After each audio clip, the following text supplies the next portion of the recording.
Marina, it seems you need to approve the request to unmute. Ah, voilà. Okay. Can you speak and test? Yes, of course. Hello. No problem. Okay.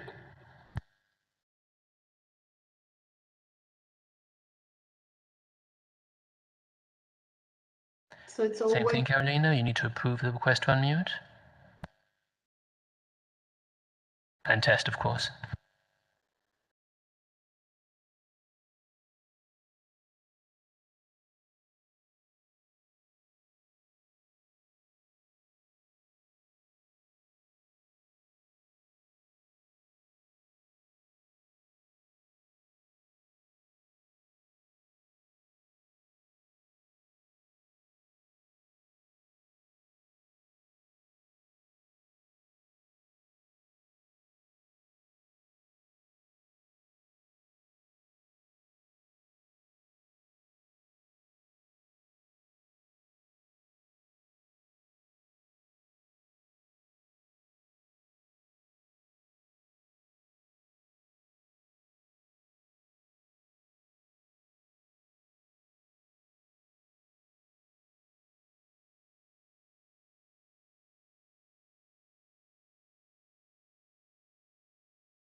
Thank you very much, everyone, for coming. Please accept our apologies for the slight delay in starting the event this afternoon. First of all, on behalf of EUA, a very warm welcome to all 135 of you who have chosen to attend the launch of this joint report from EUA, IOM, and OECD. Some rules about how we're going to do this from a technical perspective. You will have noticed that you are all muted. We from here at EUA, we can mute and unmute as needed, as you raise your hands and so on. You have the agenda in the WebEx webinar as you connected, and you will see in the next slide the agenda of the events. If there is a dedicated question and answer session, and I would kindly ask you to put your question in the chat when we get to that phase, and we will make sure you have the opportunity to ask and receive an answer. With that, I will now hand over to Bernard Chiari, Head of Unit for Situational Awareness at the European Union Agency for Asylum, for his introductory remarks. Thank you very much, and good afternoon to all of you, and a warm welcome to the launch of a joint report the EUAA and the IOM and the OECD have published together. The war in Ukraine is going on. The city in Kherson is under Ukrainian counterattack and might within the next few days fall back to the Ukrainian authorities. Refugees from Ukraine who found shelter in Europe have been asked not to return to Ukraine during the winter due to the destruction of the local infrastructure and the energy crisis in the country. In Europe, reception systems in some member states are facing a situation that shows elements of the refugee crisis in 2015. The analysis we introduced today depicts profiles, experiences, and aspirations of forcibly displaced people by the Russian invasion of Ukraine. We will present central findings in a few minutes. Please let me underline that for the EUAA, the report is a very special one. Together with the OECD, we have conducted an online survey in order to make displaced persons share their stories with us. Over months, we have been advertising the survey on the ground and in the social networks. We have embedded it into EUAA operations, currently 14 in EU member states plus Moldova. And in the future, the EUAA will conduct surveys systematically and thus add to the situational picture regarding migration flows in Europe. The report was drafted together with IOM and OECD. Both organizations contributed chapters which reflect their core expertise. Dear Ivona and dear Jean-Christophe, I thank you very much, your organizations and you in person, for your willingness to do this exercise together. And it was really a pleasure to work together during the last month. In my own team, a big thank you goes to Konstantinos Melachinos and Sara Enriquez, and you will meet both of them here at the left and the right-hand side, being with me. You will meet them in a minute.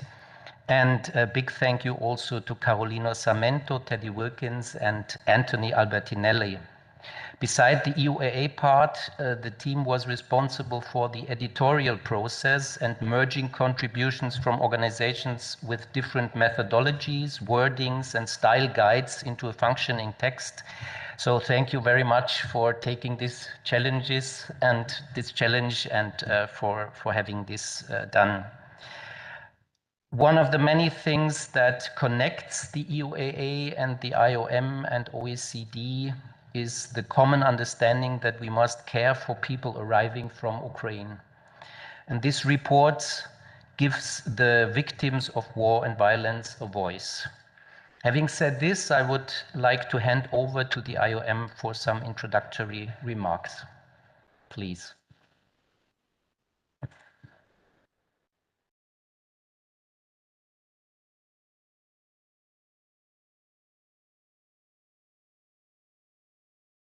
Marina.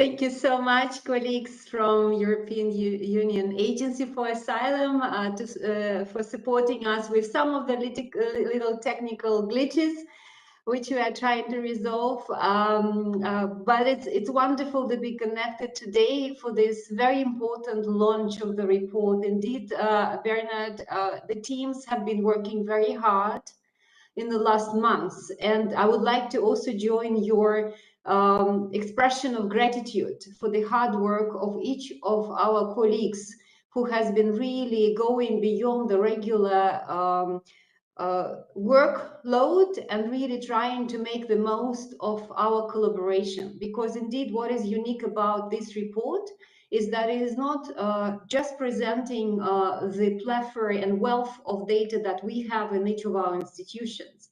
It is really synthesizing some of the messages, some of the key observations that we have managed to collect in the last months.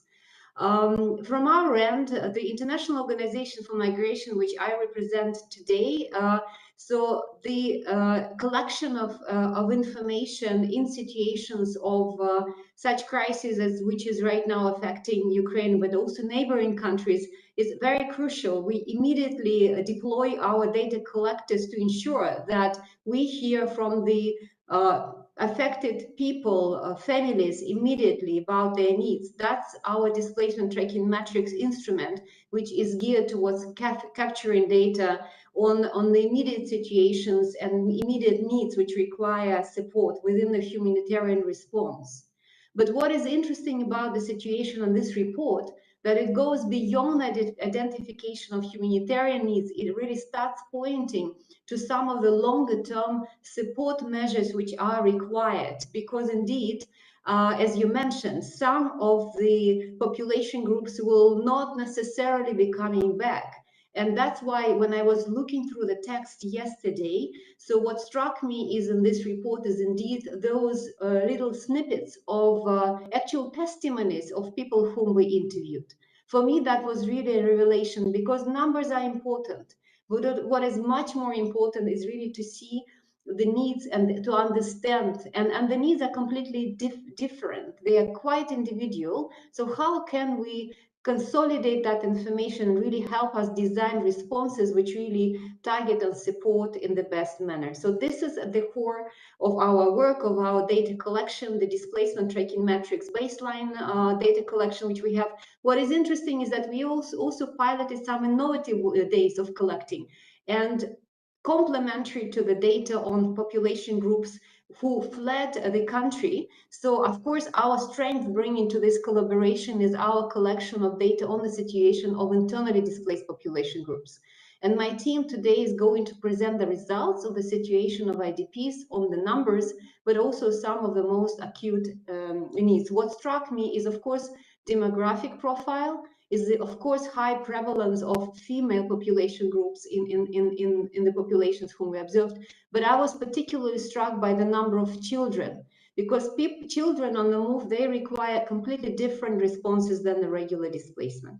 Without stealing too much of the anticipation from the presentation of the results, I would like to hand over the floor to Jean-Christophe and the OECD colleagues, but of course I cannot do that before mentioning and saying thank you also for the whole UN system, because this data collection, but also broader response to the situation of displacement is happening in coordination with other UN agencies, specifically, of course, UNHCR. Not yet a part of this collaboration, but moving forward, hopefully soon also a part of our collaboration team. So over to you, Jean-Christophe, and thank you everyone who is joining us.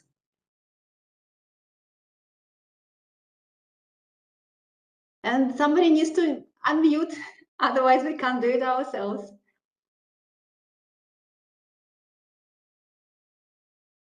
Perfect. Thank you. Thank you very much. Good afternoon, everybody. I would like, in the context of terrible consequences of a large-scale war of aggression of Russia against Ukraine, thank very much the colleagues from the UAA, and notably Nina Gregory, Ward Lutin, and you, Bernard, and your team, for the excellent cooperation in the design, implementation, and analysis of a joint survey that you have mentioned.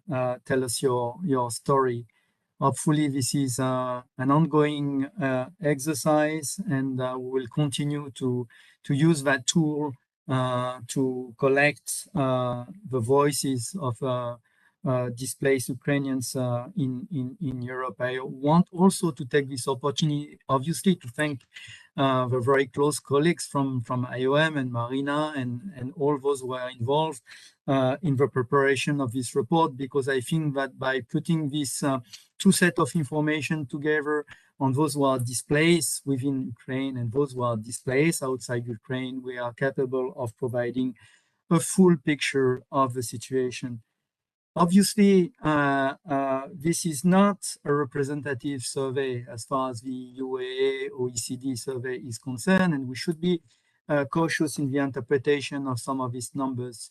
But I must say that I was very struck by the alignment of this result with other pieces of information we get from other sources. It all goes in the same direction. I think what you're going to be presented in a minute really confirms some other pieces of information that we had before.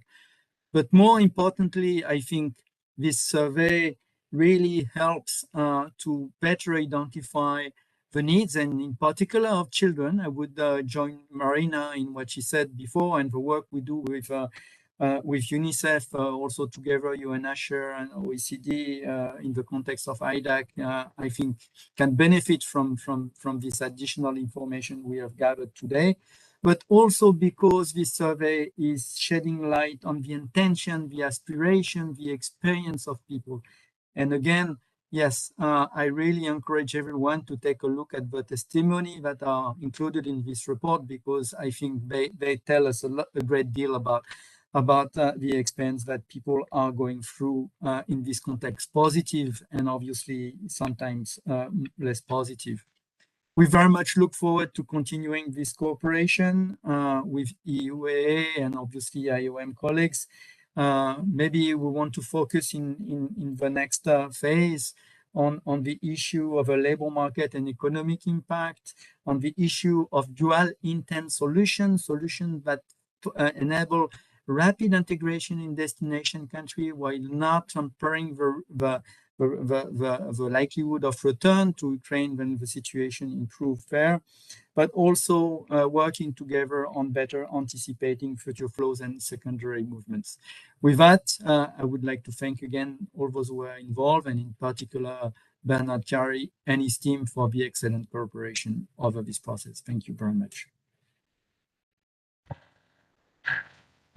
Thank you very much for the kind words, and I would like to hand over now to Konstantinos and Sarah, who will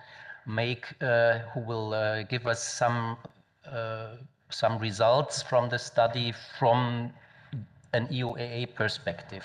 So the floor is yours, Konstantinos, please. Thank you, Bernhard, and thank you, colleagues. My name is Konstantinos Melachnos, and together with my colleague Sarah Enriquez, we will present the results of the surveys with arriving migrants from Ukraine, profiles, movements, and experiences of externally displaced people from Ukraine. In the next slide, you see that the project is a multi-country project to collect testimonies directly from displaced people and refugees from Ukraine, with the goals, twofold goal: to better understand the drivers and barriers of the people, their travel histories, their experiences, and future aspirations, and at the same time to complement existing data collection initiatives with the perspective, as Marina said earlier, from the displaced people themselves. So this is an innovation of this project. The survey is online and is self-administered. Displaced people can fill the survey online on their phones, and it was disseminated online as well, and operationally via the EUAA part and its partners as well. Questions included demographics, family situation, education, employment, journey, and more, including the free text questions that included the testimonies as well. The next slide. The results presented in the report concern the data collected in 4 months between 11th of April and 15th of August 2022, where we collected 3,932 responses. The demographics of the people responding were 96% Ukrainians, 82% women, and the median age 36 years old.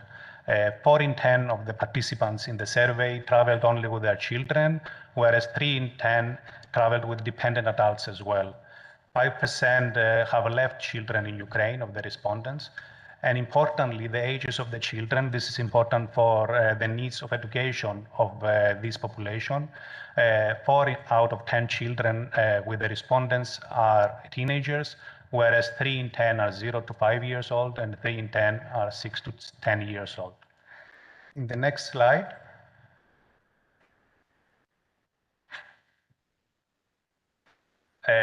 The survey respondents come from all oblasts in Ukraine, so it's a diverse sample coming predominantly from the east and south macro regions and Kyiv city, where the conflict was most serious in Ukraine. And this is obvious in the map that you can see on the right-hand side in this slide. And the swift implementation of the EU Council decision on temporary protection directive allowed 7 out of 10 of the respondents in the survey to register for temporary protection at the time of their survey completion, whereas the rest of the people who responded had other statuses or they hadn't registered yet. And with that, I give the floor to my colleague, Sara Enriquez, to talk about movements and experiences of the displaced population. Thank you.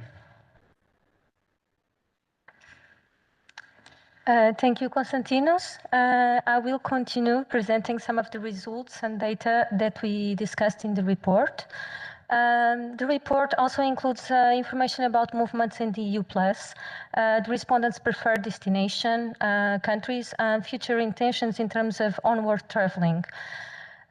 Regarding their current location, the map on the left side of the slide shows where respondents were located in Europe when they participated in this survey. And as we can see, they were mainly located in Poland, Czechia, Romania, Lithuania, Germany, and Sweden. And these participants were also asked whether they have reached their preferred destination, and over 70% answered positively. This means that around 1/3 were still on the move. They were not in their preferred destination country, or at least were undecided whether they were or not. These participants were asked about their future intentions regarding their onward traveling and where they would like to go. And as we can see in the plot on the right side, they answered mainly Czechia, UK, Germany, Canada, and US are mainly the top 5 countries that were approached by our respondents. In the next slide, is about the drivers, the push and pull factors that are behind the movement. So why they moved, why they left Ukraine, and the reasons to choose a country in the EU or outside the EU. The top reasons to flee from Ukraine were, unsurprisingly, the own decision to leave to escape possible military actions. So not yet materialized actions, military actions or military attacks, but the possibility of suffering those attacks, and also the result of direct military attacks. But as well, the deprivation of basic needs, such as food, water, and housing, and fear of being personally targeted, and the fear of sexual or gender-based violence were also highly mentioned by our participants as reasons to leave Ukraine. Regarding the reasons for choosing a country, whether in the EU or outside, work opportunities and family and having family or friends in that country were the top factors motivating these decisions. But as well, being eligible for benefits for support from the government and understanding or thinking that they will be able to learn the language. So the language spoken in the country was also relevant for this decision. In the report, we explored this data. We further explored this data, with other variables, and we developed a richer analysis that we cannot present here due to time limits. In the last slide, okay. So the report also approaches the adverse experience that our respondents suffered during their journey, and the general satisfaction with the living conditions, the access to legal advice, the access to medical care, and education for children. Around half of the respondents from some Ukraine survey did not experience an adverse situation or a harmful situation during their journey. However, of those who did, severe hardship and shooting and bombing were the most mentioned experiences, followed by emotional abuse with lower levels, emotional abuse, threats, financial frauds, racism, etc.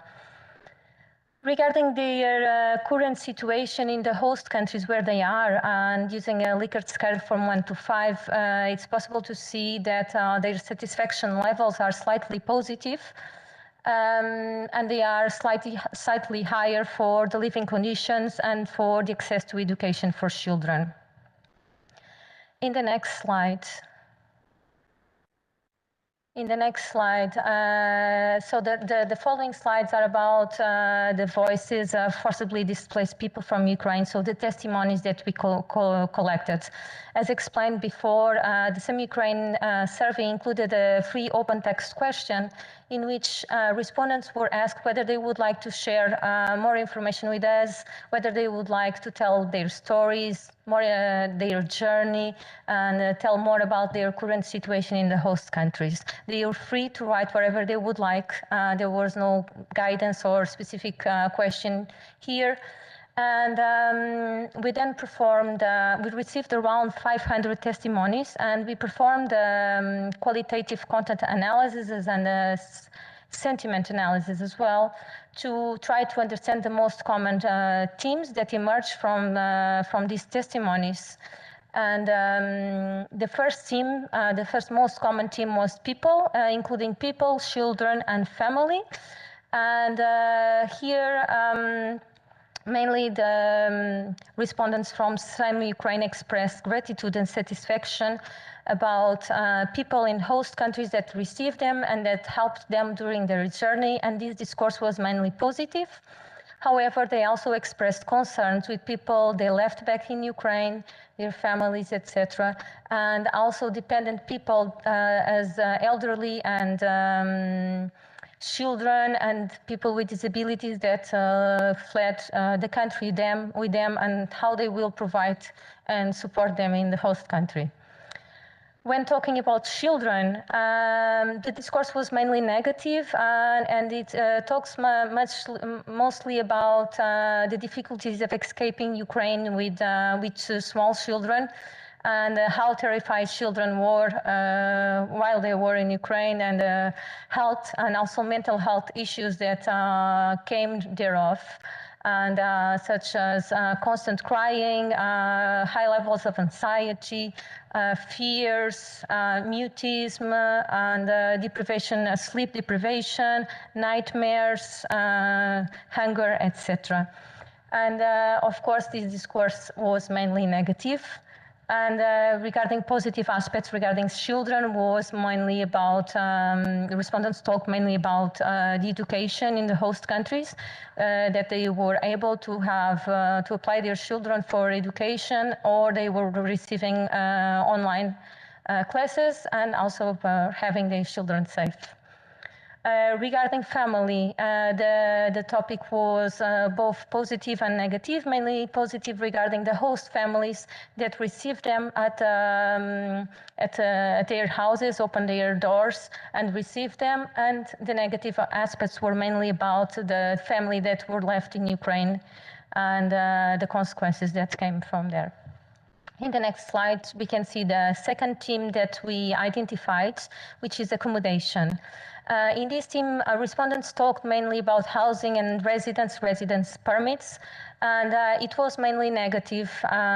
So respondents explained that the host countries mainly offered short-term accommodation options, and they were confronted after that temporary time periods that they were confronted with high prices for renting an apartment or for having a private house for them.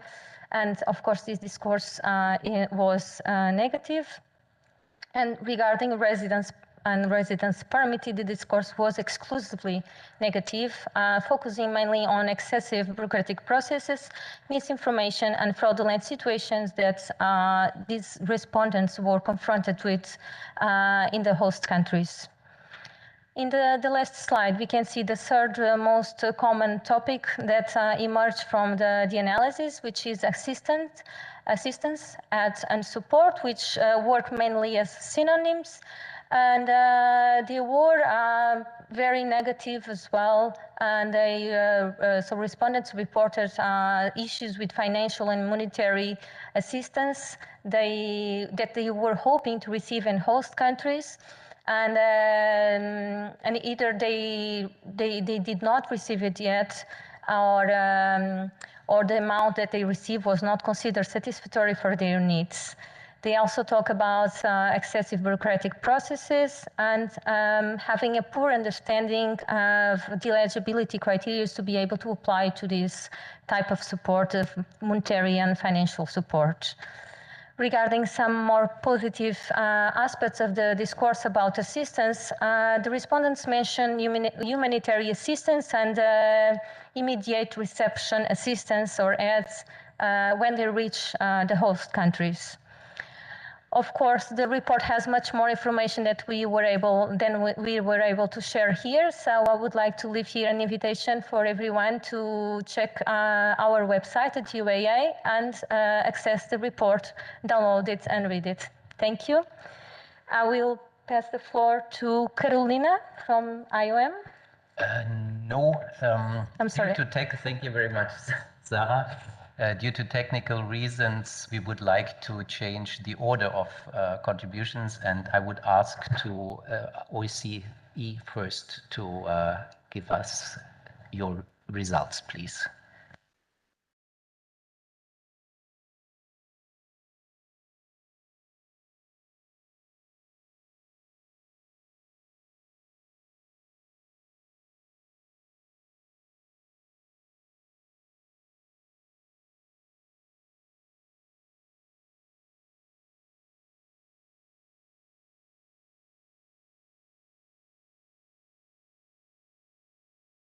Oh, thank you very much. Sorry for these technical issues. I'm happy to present you a little bit more on the education and labor market profiles that we have found in this survey led by the colleagues from EUAA. The next slide, please.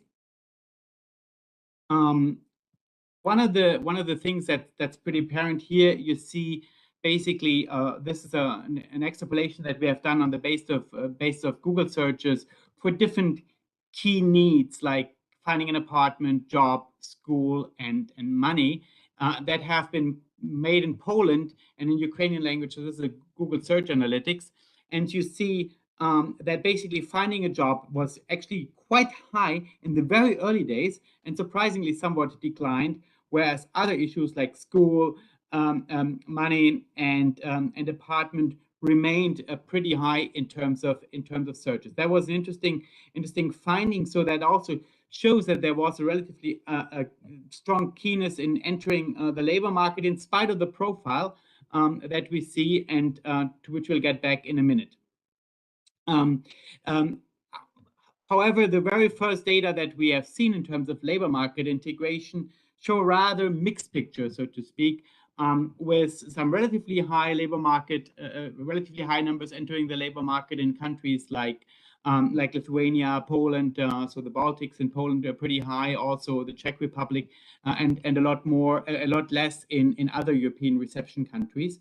And at the same time, our estimates from the OECD is that basically the refugees from Ukraine by the end of this year will add about 0.5 percentage point to the labor force in the EU. That's significantly more than what we have seen over the 3 years, 2014 to 2017, from all the refugee flows combined, and obviously a lot stronger concentration in the key recipient area countries that were not so much affected in the crisis of 2015-16. Next slide, please.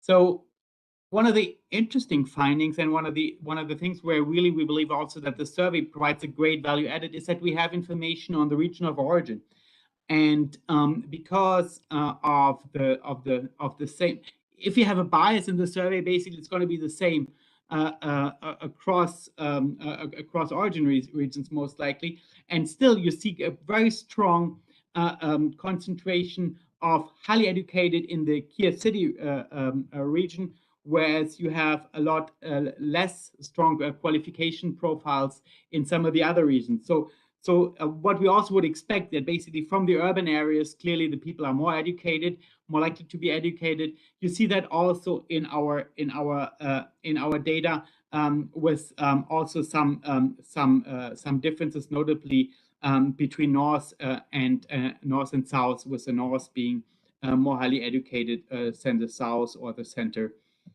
west. East-west differences were not so large. Next slide, please. What is also interesting when we look at the one of the questions that we asked was previous whether people had a job before and what was that job. And an interesting observation was that about 15% were in education or healthcare. These are the two at the bottom that you see here on this left-hand graph. About 20% were other professionals, 15% in sales and communication, the same about for management and administration.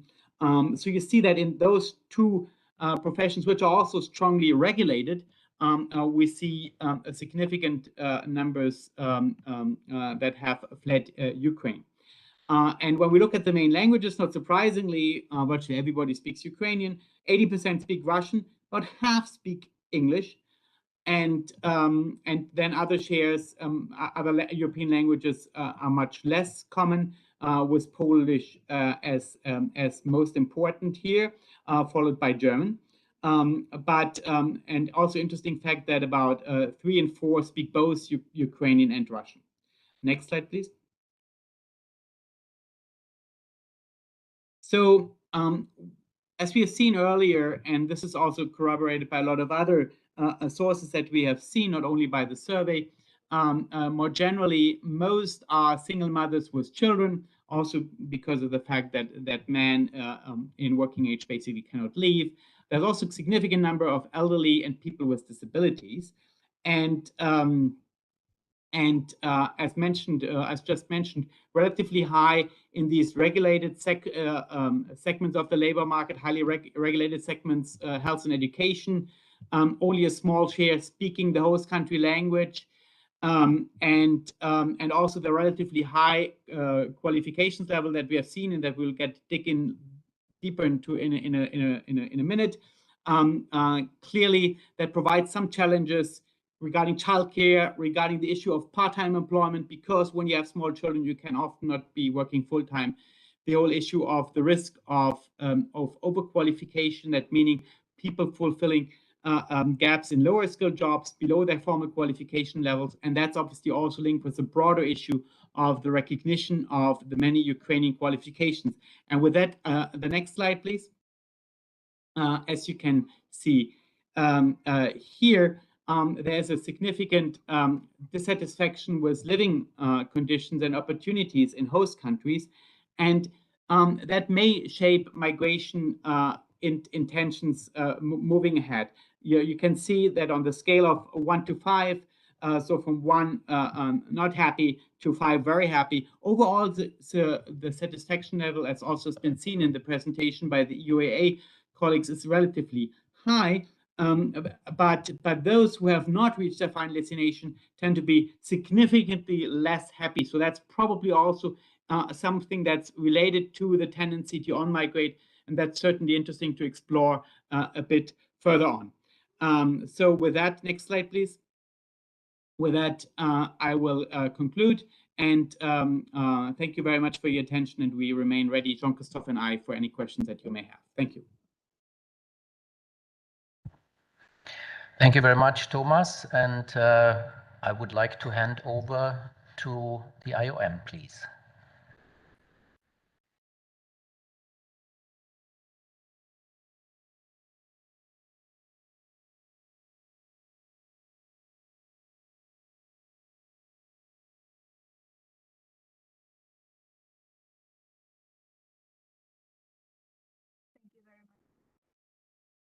Thank you.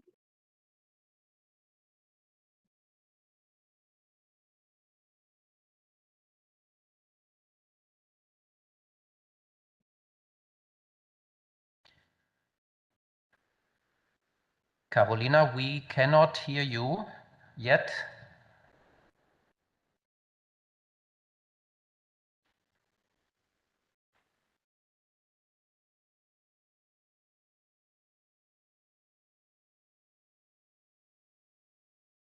No, no, no.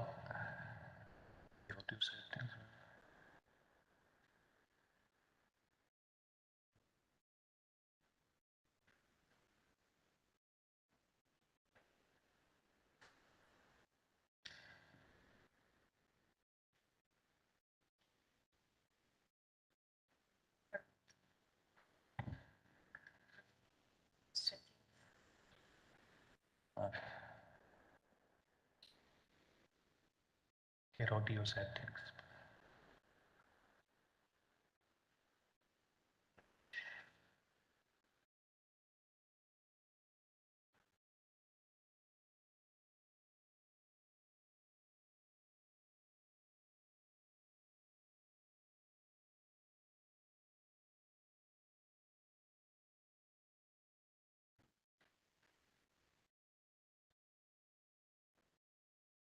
Can you just do it again?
Her audio settings, can you tell her to go to ask Ivana?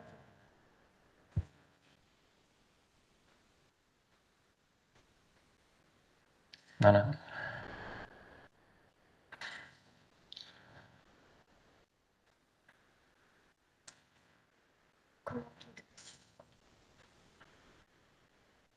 No, that's true.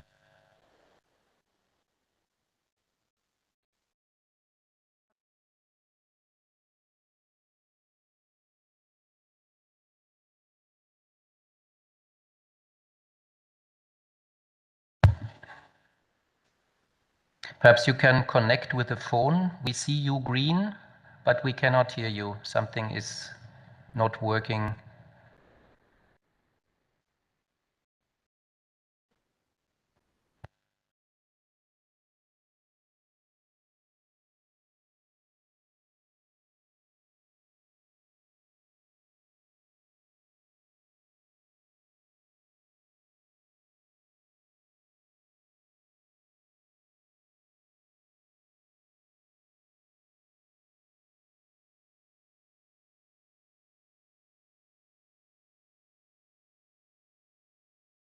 Hello, can you hear me?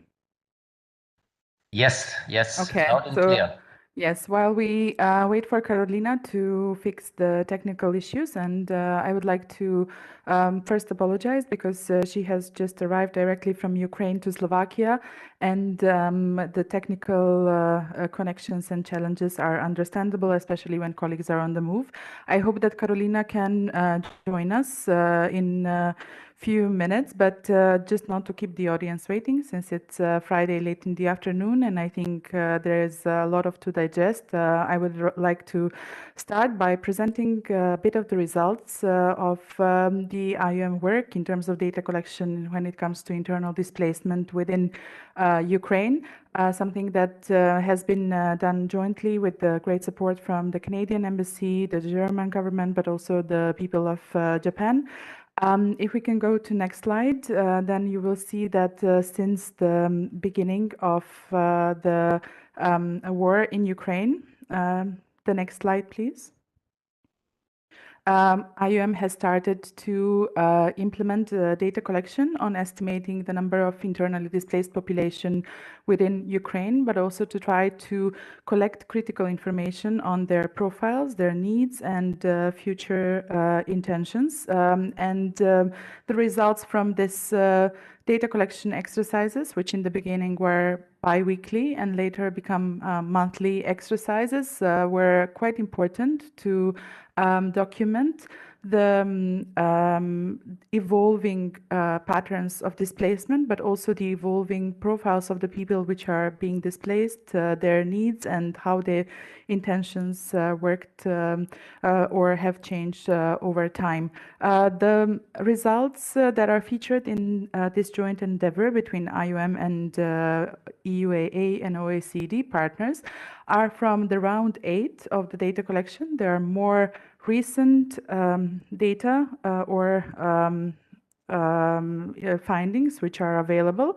Those findings are featured in the round 9. There is round 10 report coming up, which can be found on the displacement.iom.int portal for the colleagues that wish to acquaint themselves more with some of the findings and more in-depth analysis over time. If we can go to the next slide, please. What is the most striking and most critical information in terms of the volume of internal displacement, which is equally important as the volume of refugee flows outside of Ukraine, because we are talking about quite a vulnerable and significant group, is to see how the estimates have changed over time. The highest peak was in the beginning of March, and then over the summer period there were slight decreases in the estimates of number of IDPs in Ukraine. We see that in the past months, the figure is between 7 million to 6.2 million, according to the last round of the general population survey. Just a quick word to mention that the general population survey is a data collection exercise which is based on computer automated telephone interviews, which are randomly produced by a system, and the data is being collected through a network of online data collectors. In each of the rounds, the number of respondents is around 2,000, which makes the findings of the survey representative at country level, but also at general macro region level, that specificization or geographic focus is allowing our IOM, but also the humanitarian responders within Ukraine to tailor better the assistance towards the IDP population in the country. If we could go to the next slide already, please. What is quite interesting from the findings that we are seeing all over across time or through all the rounds of the data collection is that the majority of the internally displaced population is both originating from the East macro region, but is also most of the IDPs are hosted in the East macro region. The biggest fluctuations that we have been seeing in terms of the number of IDPs compared to the results and the findings in the initial rounds are that the number of IDPs in the West macro region is slightly declining or reducing, but on the other side we have certain increases when it comes to the number of IDP presence in the Kiev region, but also in the center macro region of Ukraine. If we can go to the next slides, and I think on this one you could already see what are some of the more, let's say, narrowed down places or oblasts, regions of origin of the IDPs in Ukraine. Of course, Donetsk and Kharkiv are among the ones that are the biggest, let's say, or regions in terms of the origin of the IDPs. But if you look at the number of the IDPs which are hosted in the regions at the lower administrative level, you will see that that is Dnipro and Kiev city. You will see that across the different rounds in the lower part of the slide, how the different IDP population estimates have changed over time in terms of the presence in each of the macro regions, including in Kiev city as well. If we could go to the next slide, we discussed a bit about the demographics of the people which are internally displaced. Marina, in her interview or introductory remarks, mentioned the high number of women among the internally displaced. 57% of all the internally displaced population is estimated to be females, with 43% males, and there is a significant share of children between the ages of 15 and 17, which are internally displaced. But what is even more important when it comes to the different vulnerabilities and the different assistance needs among the IDP population is also worthwhile noting that the IDPs are living in households. 40% of the IDPs households have elderly people. 30% of the IDP households are living with someone that is chronically ill and in need of medical attention.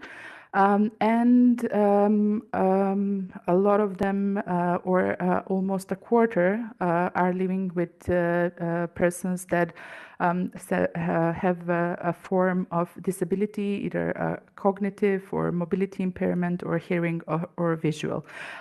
So this is to talk to the notion that every responses within Ukraine toward the IDP population should consider all the different vulnerabilities among this group in need. If we could move to the next slide.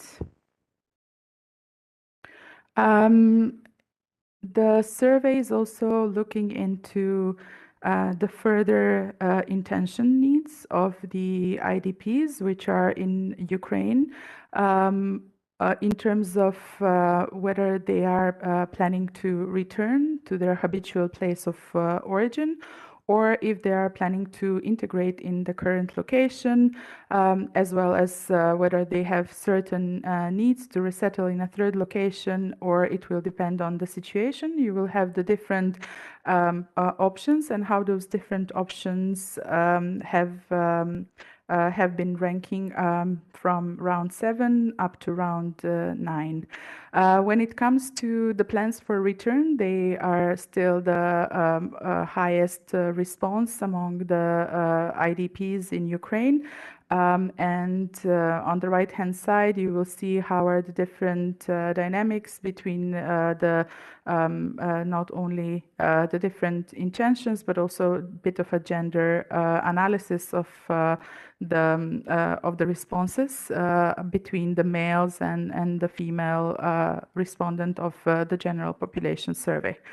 If we could move to the next slide. The general population survey is also collecting information not only on the internally displaced population, but it's also collecting information on persons that have been previously displaced since 24th of February for a period more than 2 weeks or a period of 2 weeks or longer, and now are back in their place of habitual residence. For the purposes of this report, this is the working definition of the so-called returnee IDPs, and the term is used without any prejudice to the status of those persons, in particular because it's quite early or impossible to know with definite certainty what is the nature of these returns or whether the former IDPs that have returned will stay in the places of habitual residence or will move further. Nonetheless, we have asked that specific question, and as per the results, majority or 85% of the respondents in the last round have said that they are not intending to leave their homes once again. We can already proceed to the next slide, please.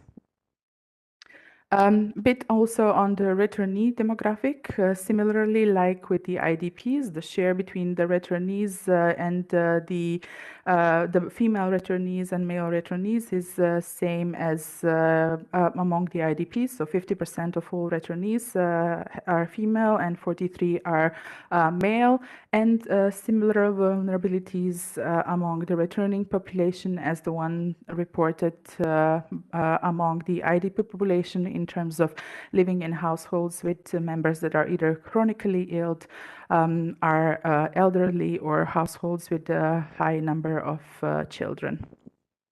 Next slide, please.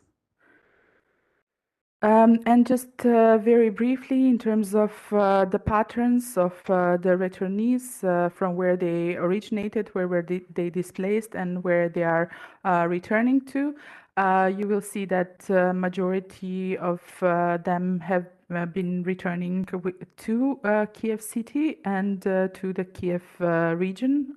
But when it comes to the estimated number of returns or actually the locations from where they have been returning is to they have returned from another oblast in Ukraine mainly, then another city or area within their place of living, and then from another country.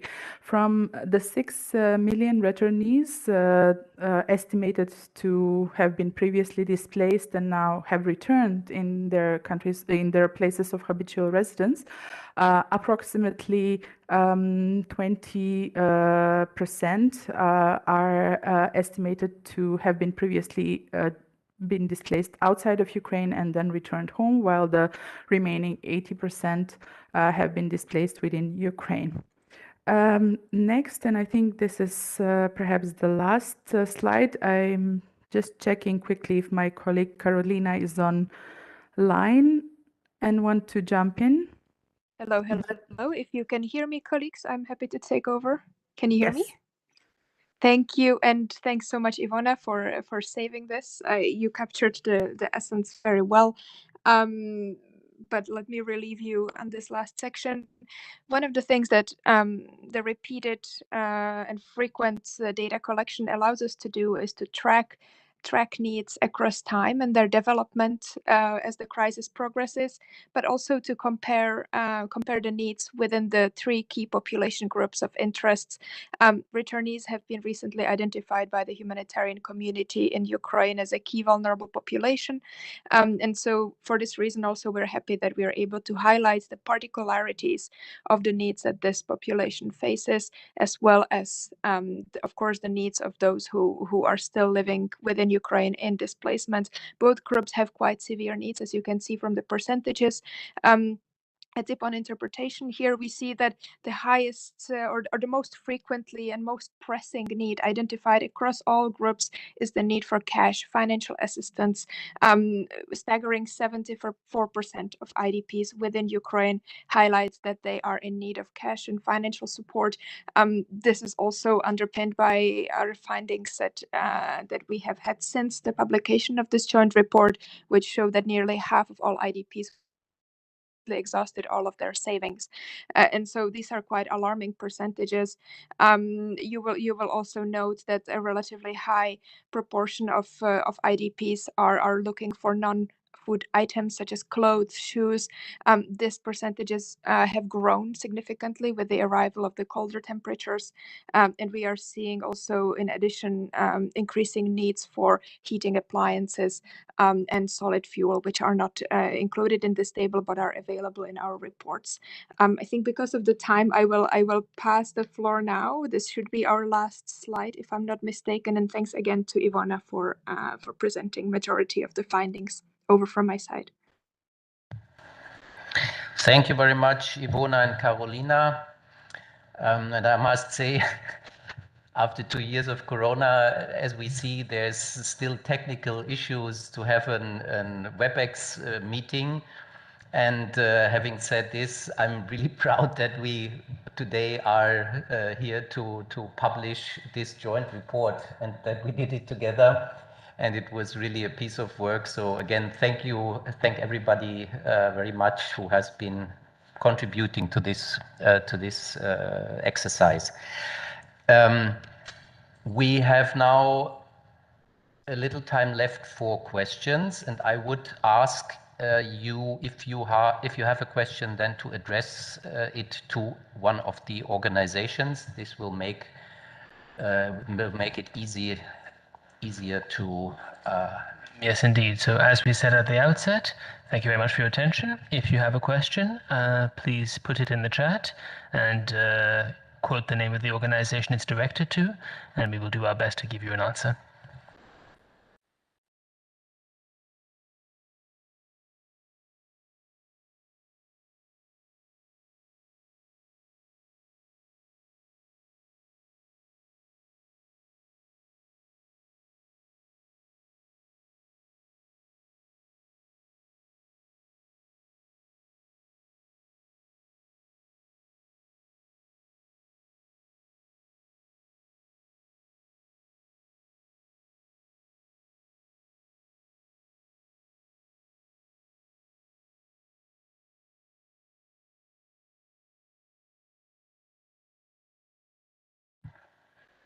So we have no questions, and we have no questions in the chat.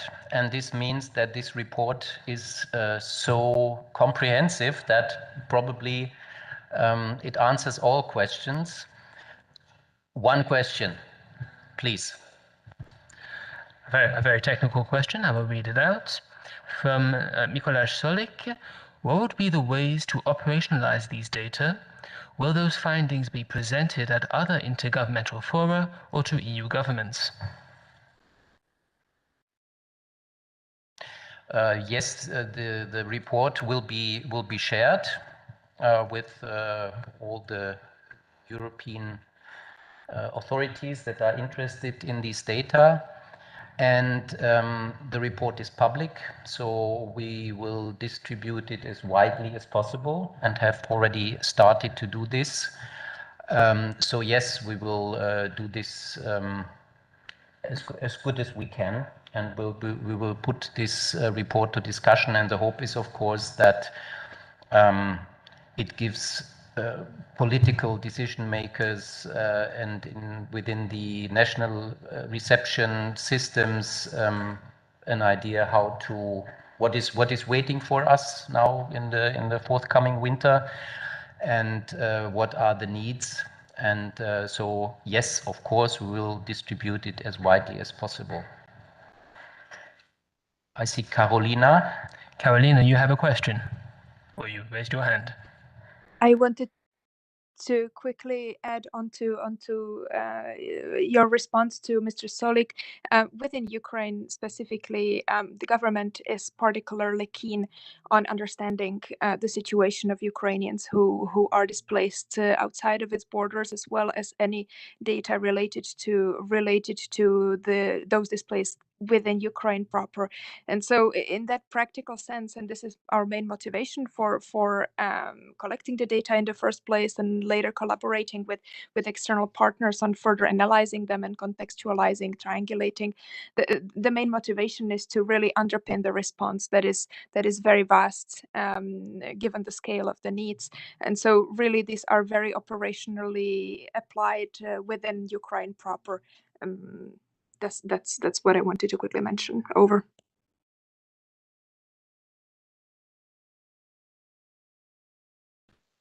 Do we have any other questions addressed to any of the organizations?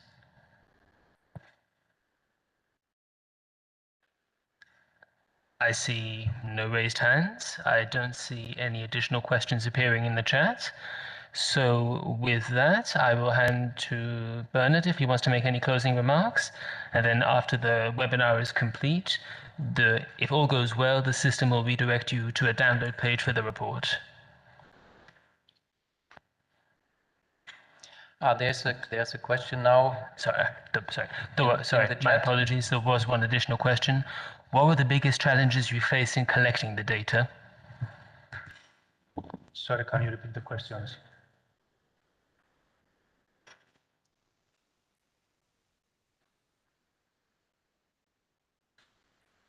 A big challenge was that the survey was online and it was self-administered, so it was up to the displaced people to actually complete the survey. So a big challenge was reaching the target population and convincing displaced people to take the survey. So a big challenge was this. I don't know if Sarah wants to add something to this. Jean-Christophe, you want to add something? Sorry, I can just add about the dissemination of the survey was also quite challenging because we wanted to share all through the EU. And of course, this had its own limitations, and we use multiple channels to try to cover those limitations and try to answer to it, to disseminate the further possible. Yes, if I may, from the OECD here, I hope that by releasing this data and also being able to share with wider public the voices of the displaced people from Ukraine, we may also contribute to raising or maintaining their interest in sharing their experience with us. As I said, this is still open online. And through this report, we also hope that we can show the value added of their time, and look forward to more people contributing to this exercise going forward.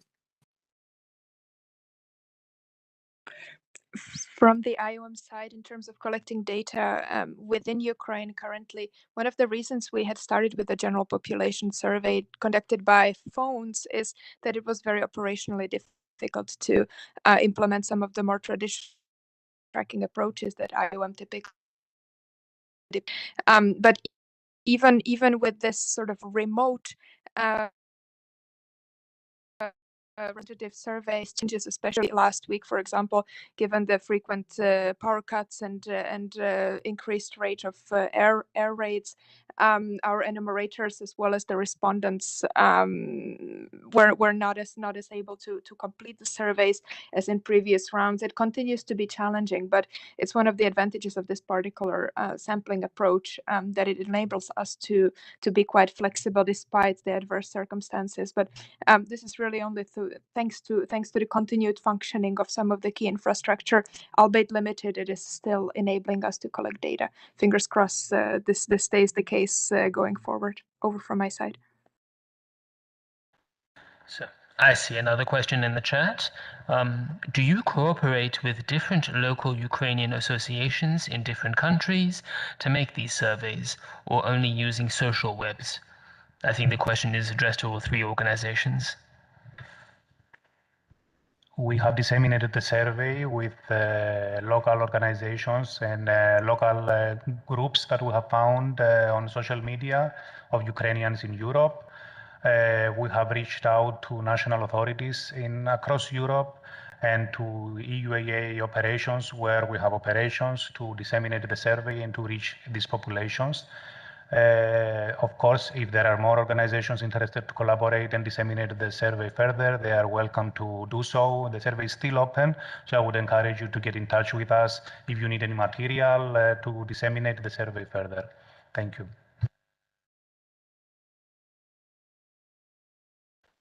So, one more time, I will ask all the attendees if they have any more questions, and if to do so, either raise your hand or put them in the chat.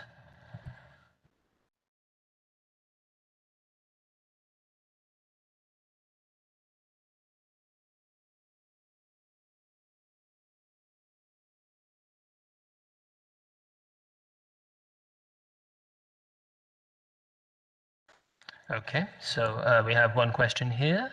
Again, I think it's addressed to all three organizations. It seems that one of two persons fluent in English is an overestimation. Are there any other sources that could confirm that? If I may say, so the survey is digital, it's online, it's on the mobile phone, so it requires a certain degree of digital and media literacy in order to be able to conduct the survey.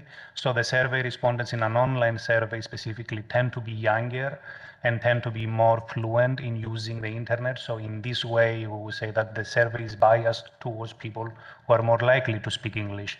So we haven't been able to confirm that this is a representative of the displaced population in general. So for this reason, we would need more traditional ways of conducting the survey. Instead of online, we would need additional maybe face-to-face interviews or different modes of conducting interviews to make a more representative sample. This is one of the biases that is introduced by the online nature of this survey. And this is something that Jean-Christophe mentioned in his introductory remarks as well. But thanks for this question. It's something to ponder in the next steps. Thank you. Okay, if there are any more urgent questions, I would ask you to raise them now. Otherwise, we will proceed to close this webinar as colleagues are waiting.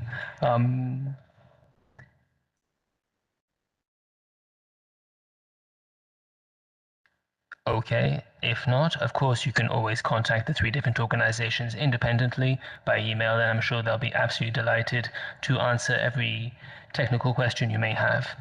With that, I think that I will bring this webinar to an end. When it closes, you should be taken directly to a download page for the report. We wish you happy reading, and thank you very much for your attendance.